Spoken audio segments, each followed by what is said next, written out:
Hello and welcome to CharitEpulse, your regular update on news and happenings in the charity sector and the podcast where purpose meets personality. I'm James Saunders, I'm partner at Moore Kingston Smith, and I'm joined as ever by my co-hosts Catherine Rustomji, partner and head of charities at Shakespeare Martineau, and Charles Mesquita, charities director at Quilter Cheviot. And we're going to dive into the heart of the charity sector, unpack those big issues, spotlight unsung heroes, and share the stories that really matter. You may be listening to us on Spotify or Apple Podcasts or YouTube, any of our respective organisations' websites. However you're listening, you're very welcome, but please don't forget to like and follow and subscribe and generally hit any positive feedback buttons you can for us, presuming, of course, you do find our sessions useful. We've been scouring the charity news for matters that we think will all be of interest to you charities out there. So let's just dive in. First topic this week, the news this week that two major food redistribution charities have announced their merger. This is the merger of FareShare and the Felix Project to combine and form a new organisation. Seems to me, having looked at it, this is kind of what the Charity Commission and a lot of people want to see in mergers. Two reasonably strong organisations, a lot of synergies, makes a lot of common sense on paper. How the reality pans out, of course, we'll wait to see. But it doesn't seem that either party is particularly in a weaker position, or it's in any way a takeover or anything like that. So, Charles, I'll come to you first. I know you've been looking at this. What do you think about this proposed merger? Well, I'm going to have to say, I have to declare that I have this is something I feel quite passionate about. And I have to say, I was just did a quick Google of sort of facts around food waste. So, and this came from City Harvest London. So 1.3 billion food is wasted annually, which would feed 3 billion people. Households are responsible for 60% of food waste. And if food waste was a country, it would be the third largest emitter of greenhouse gases. So I think this is absolutely fantastic. I think they do a brilliant job. And if it means that they're going to be able to do more and there are synergies through it, I think that should be applauded. Also, I mean, having been through a merger myself and knowing how challenging that will be, and I think Catherine will probably pick up on this, I think that the respective sizes of both organisations probably makes that sensible. The one thing I did pick up, whether it was from the press release or from the article, was one of the rationales that it is harder for charities to fundraise. And that did get me thinking around, there is definitely a squeezed middle, and there has definitely been a massive shift towards those charities with stronger brands, raising more money and others not, which I'm sure is part of the rationale. The other thing in the article, the journalist questioned about job losses. I can understand why the journalist asked the question, but how they ever expect they're going to get a response. I suspect there will be some rationalization, as there is, and as there probably should be. But one assumes that the trustee boards and the executives have looked at this and said, we can put 2 and 2 together and we are going to make 5, 6 or 7 rather than 3 or 4. The background, I think, from what I can see, is that FareShare is more of a national organisation, and the Felix Project is very London focused. And indeed, it seems that there is a partnership arrangement in place already, as in the Felix Project, I think, is a service provider in effect to FareShare anyway, a local, perhaps London hub or specialist, if you like. So there's clearly some background here. This is not two strangers merging, if you like. There is some synergies clearly already identified. Catherine, what do you think about this?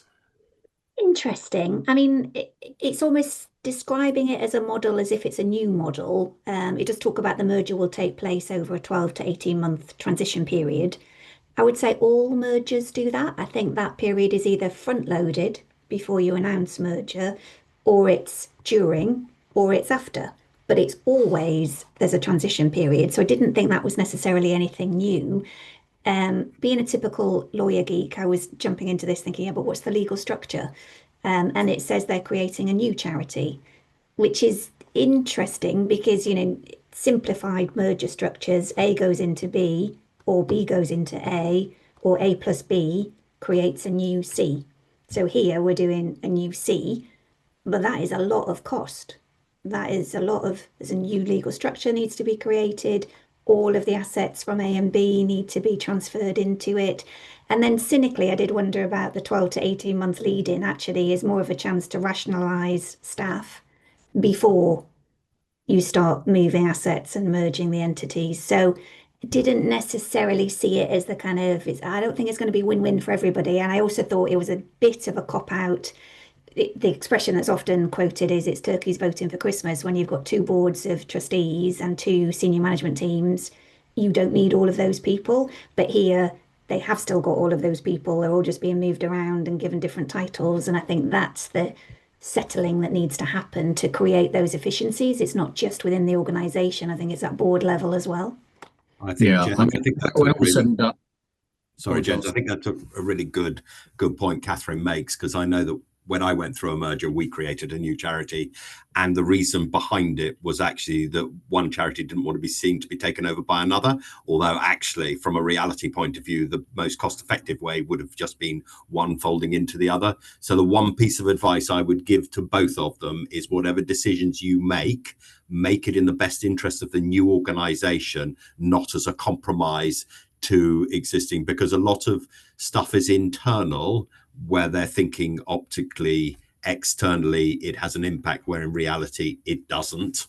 So, the other thing is that the rebrand, you just think, well, how much is that's going to cost? And are they going to compromise what they do, where they need to really start with a blank sheet of paper and go, this is what we do if we're creating a new organization.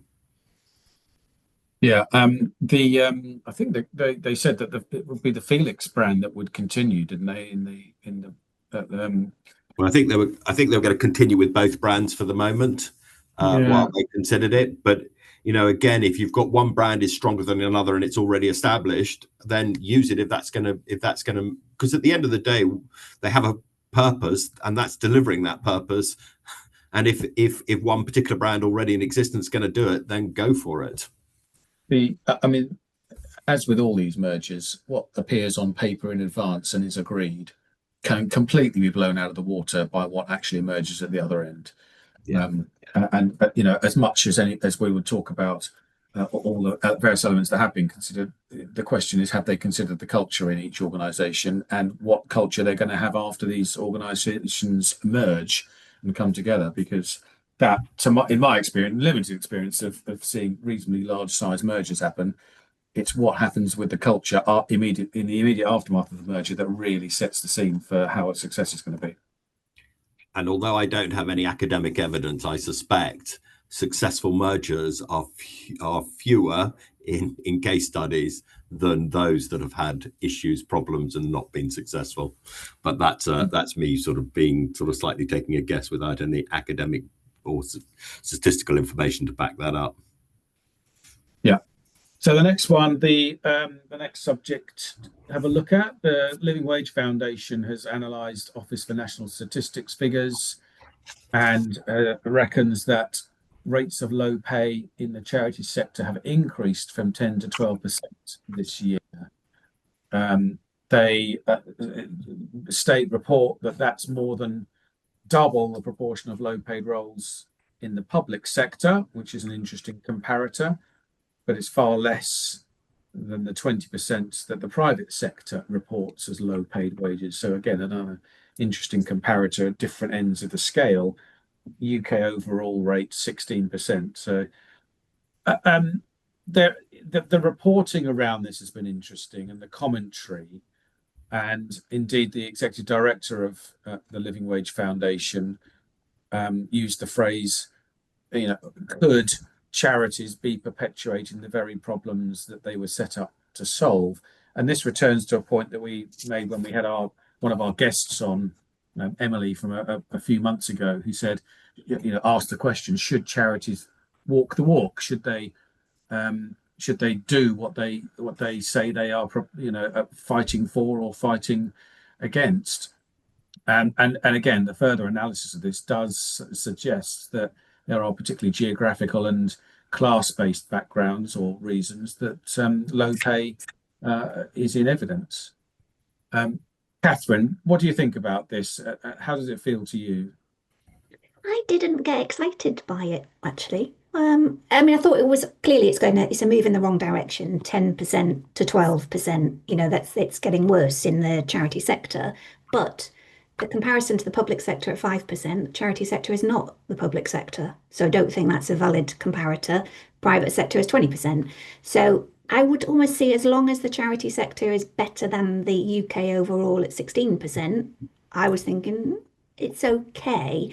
But also, I think this is part of if you want to beat the drum for, paying our charity sector at the correct level, then they would be able to pay their staff in turn. I think some of this comes back to the public sector itself, for instance, when local authorities are not giving the full price that they should be to charities because they're expected to subsidise and they're expected to make savings. And I think all of that is a bit of a perfect storm. I think you can't criticise charities for not being able to afford to pay their staff the living wage. I'm sure they would if they could. So I thought some of it was a bit of an economic reality, but I was not kind of blown away because to me it's at the right side of that 16%, 10 to 12. Yeah, I'm sure they would love to be able to pay more, but can't. Okay, thank you, Charles. Yeah, I'm afraid I'm a dreamer, and I believe that all charity workers should be paid the living wage, and fundamentally, I think morally that's what we should be doing. But I also completely agree with Catherine. I think that the particularly government commissioners, I think any charity giving grants should make it as a prerequisite of giving money to an organization, whether they're private or charity, that everybody should be being paid the living wage. So to my mind, I think, as an investment manager, we spend a lot of time with charities talking about responsible investment and making sure that what we're doing for them is aligned to their mission, their aims and their values.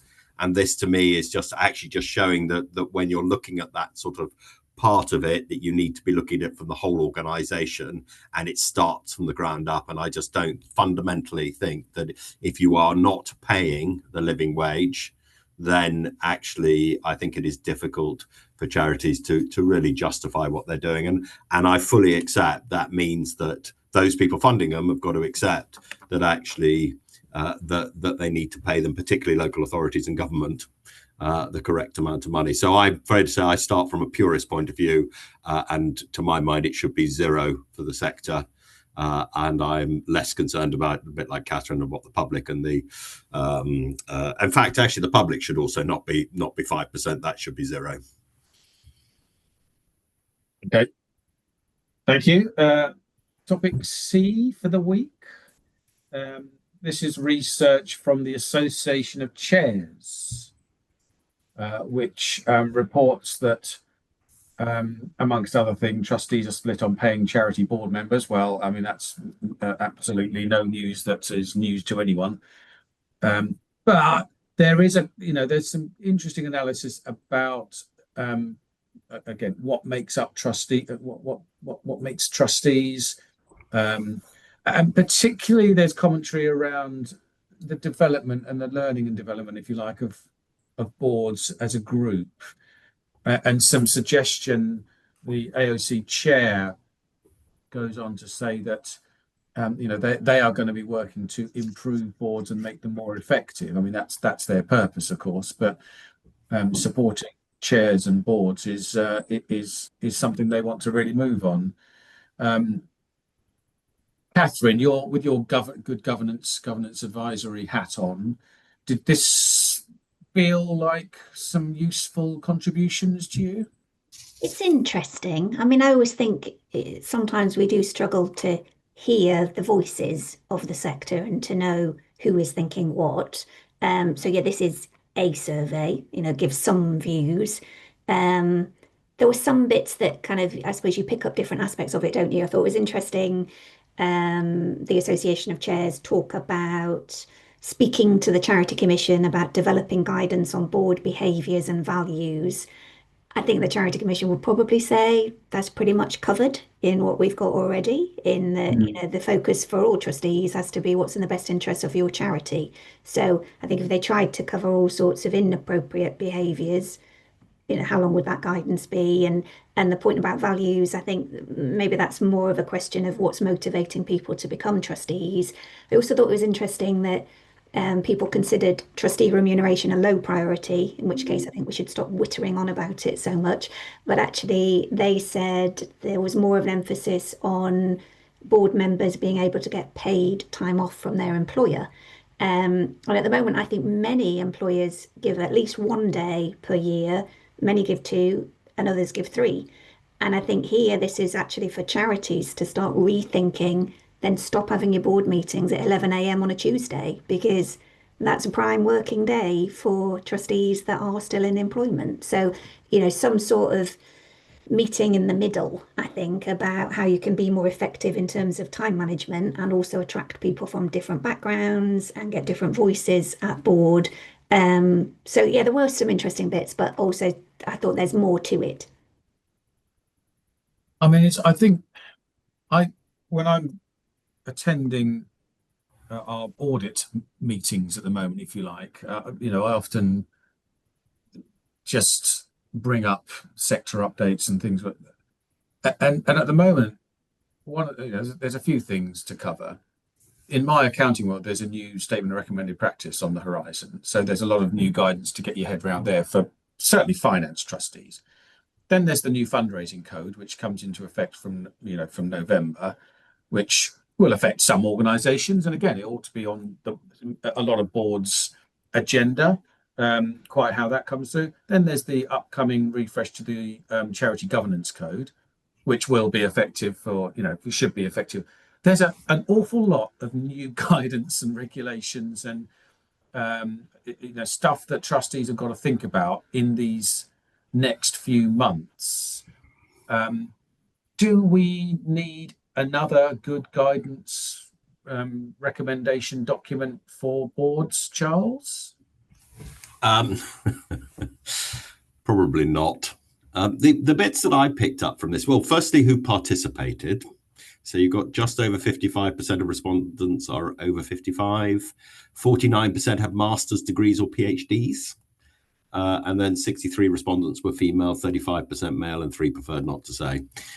So, you know, one of the things, and I have to say I haven't read it in detail, but I did slightly wonder how representative the comments were, and putting that into perspective from that basis.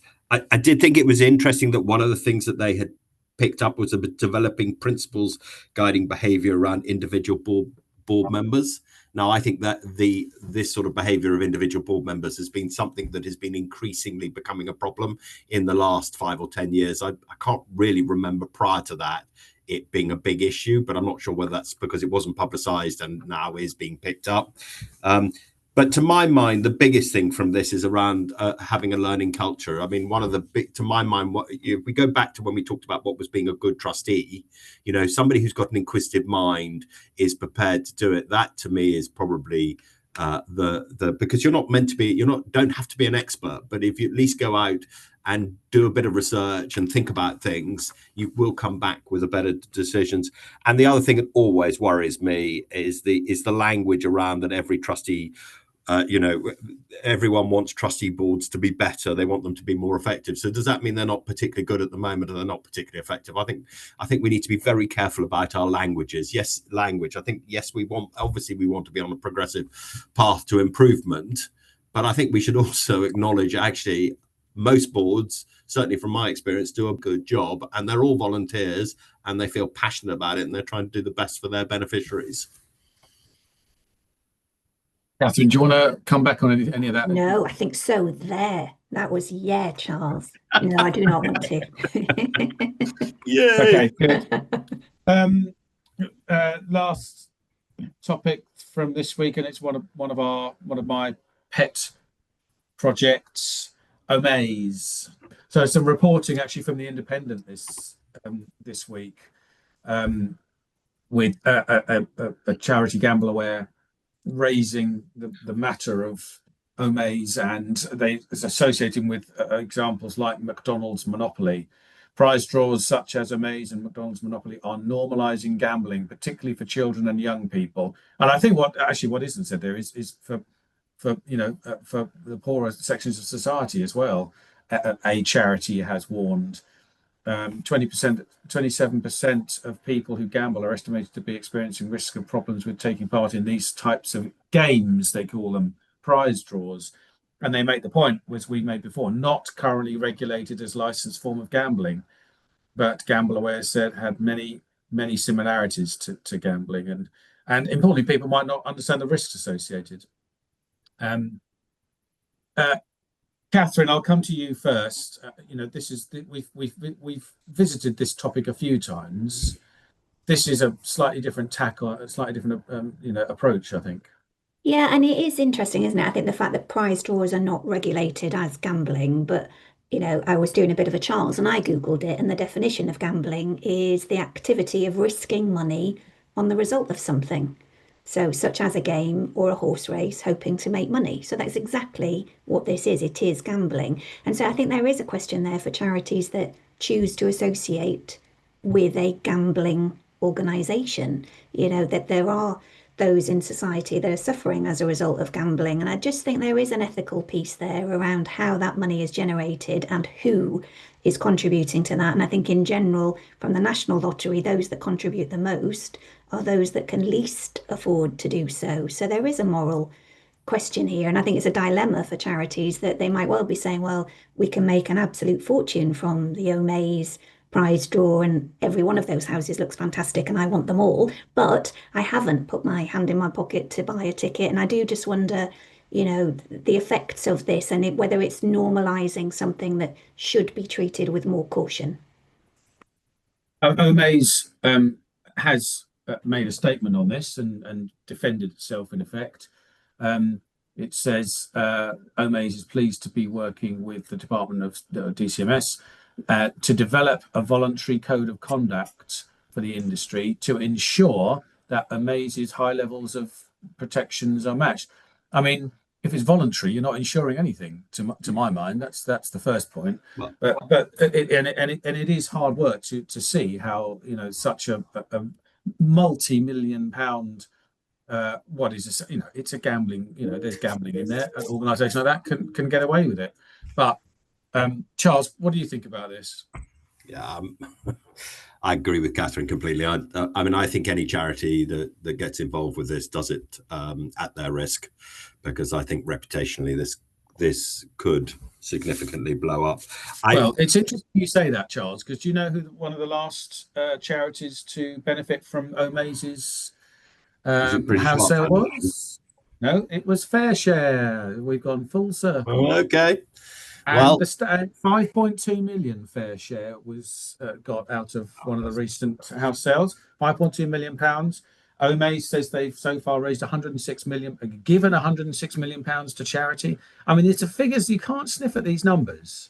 Well, you can sniff at them because I do sniff at them, but I'm afraid I do sit on the bar humbug side of the argument. I mean, I find it offensive when I'm watching various things of getting bombarded by various gambling companies about the merits of it, and it is bombarding. But for any charity doing it, they do need to consider the impact of what and the reputational risk that comes from it. And also, I completely agree with Catherine that if you went out into the street and asked people the difference between what Omaze is doing and what Betfair is doing or whatever, they would see it as one of the same. They would see it as gambling. And what I don't understand is why the Gambling Commission doesn't feel that it should be regulating it and in the same fashion. And again, people won't understand the difference between a voluntary code and proper regulation. Everybody will expect it to be properly regulated. So sorry, I get this. To me, I just don't get why it doesn't fall within the Gambling Commission. Okay, they have again on behalf of Omaze, their spokesman said we voluntarily operate an automated monthly spending limit for customers. Do you know how much that is? You think how much? Can you guess how much that is? How much you can spend on Omaze? 200. It's £500 per person per month, Oh, that's a lot. according to Amaze's own website. So that's to protect against any potential excessive spend. Does this feel like turkeys voting for Christmas?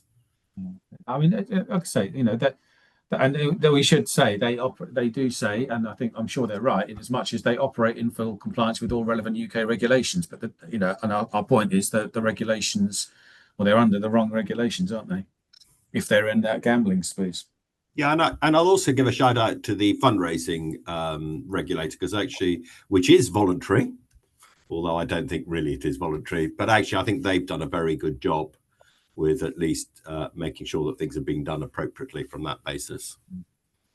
That's probably all we've got time for this week. We covered an awful lot there. So thank you, Catherine. Thank you, Charles. And thank you to you, the listener, for tuning in to this episode of Charity Pulse. We hope there's been some insight, inspiration, and a better understanding of some of the aspects of this very important world of charity and social impact. If you've got any questions or topics you'd like us to cover in future episodes, please do let us know. We do aim to ensure there's something here for everyone in the sector.